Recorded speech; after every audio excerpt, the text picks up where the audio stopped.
Assalamualaikum warahmatullahi wabarakatuh. Perkenalkan, nama saya Adam Kemal Pasha dengan NPM 211000351. Di sini saya akan mempresentasikan tugas pada mata kuliah Pengadilan HAM Internasional mengenai International Convention Civil and Political Rights atau ICCPR.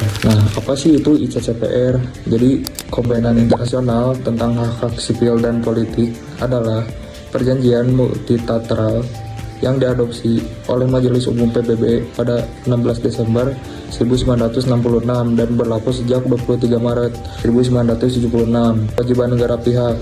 Instrumen ini mewajibkan negara-negara pihak untuk menjamin perlindungan hukum terhadap hak-hak sipil dan politik setiap individu. Lalu struktur ICCPR terdiri atas pembukaan dan 6 bagian yang mencakup total 53 pasal berisi ketentuan mendasar mengenai perlindungan hak sipil dan politik. ICCPR merupakan bagian integral dan piagam hak asasi manusia internasional bersama dengan ICSCR dan DUHAM.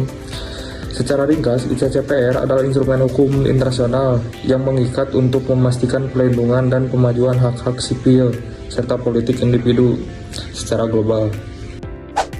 Hak-hak yang dijamin ICCPR, jadi ICCPR menjamin serangkaian hak-hak sipil dan politik mendasar yang melekat pada setiap individu sejak lahir. Hak-hak ini bertujuan menciptakan kondisi di mana kebebasan dan keadilan dapat ditegakkan.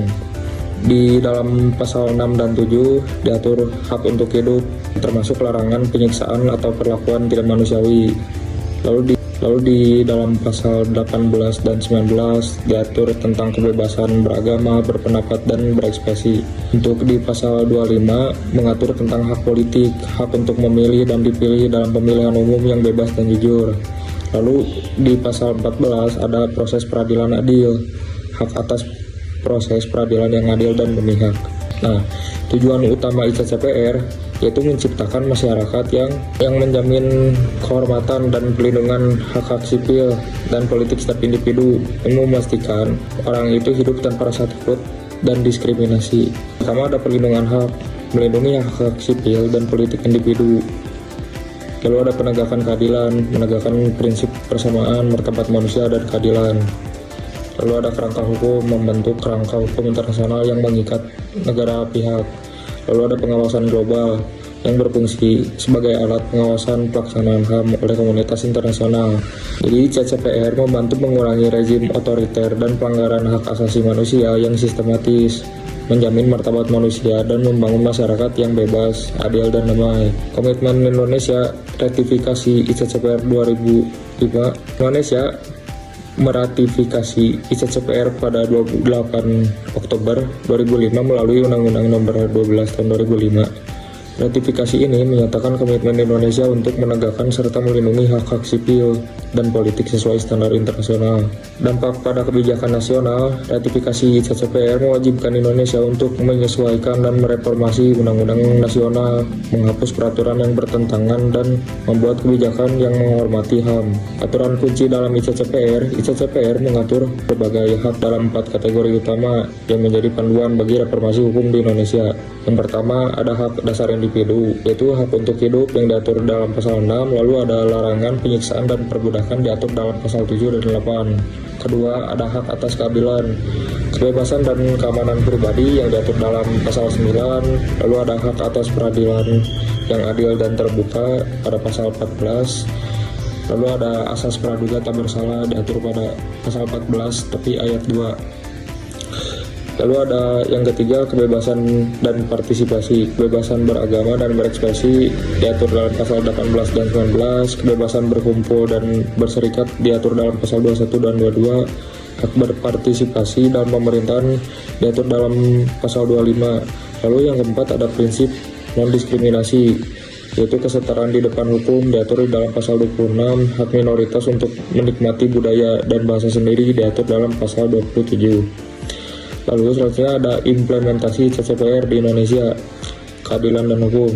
Implementasi prinsip-prinsip ICCPR di Indonesia tercermin dalam berbagai peraturan perundang-undangan nasional. Pelindungan hak atas peradilan yang adil diatur di dalam KUHP, yaitu menjamin hak setiap individu untuk mendapatkan proses hukum yang adil, termasuk hak atas bantuan hukum dan hak untuk mengajukan banding. Ketentuan ini sejalan dengan pasal 14 ICCPR. Lalu ada upaya pemberantasan hukuman mati. Dalam konteks hak untuk hidup diatur di dalam pasal 6, pemerintah menunjukkan upaya membatasi penerapan hukuman mati. Hukuman mati ditekankan hanya dijatuhkan pada kejahatan yang paling berat, sejalan dengan perdebatan publik mengenai komitmen HAM. Nah,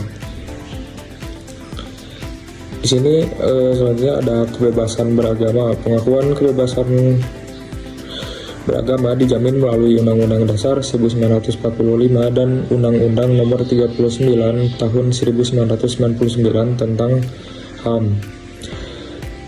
Ayat 2 yaitu negara menjamin kemerdekaan setiap orang untuk memeluk agamanya masing-masing dan untuk beribadah menurut agamanya dan kepercayaannya itu. Ini adalah bentuk konkret implementasi pasal 18 ICCPR, menjamin hak yang tidak dapat dikurangi. Lalu ada partisipasi politik. Pemberlakuan Undang-Undang Pemilu menjamin partisipasi politik warga negara, manifestasi dari pasal 25 ICCPR. Sistem pemilihan umum yang langsung, umum, bebas, rahasia, jujur, dan adil. Lalu setiap warga juga memiliki hak untuk memilih dan dipilih dalam jabatan politik. Nah, lalu selanjutnya ada tantangan dan komitmen berkelanjutan.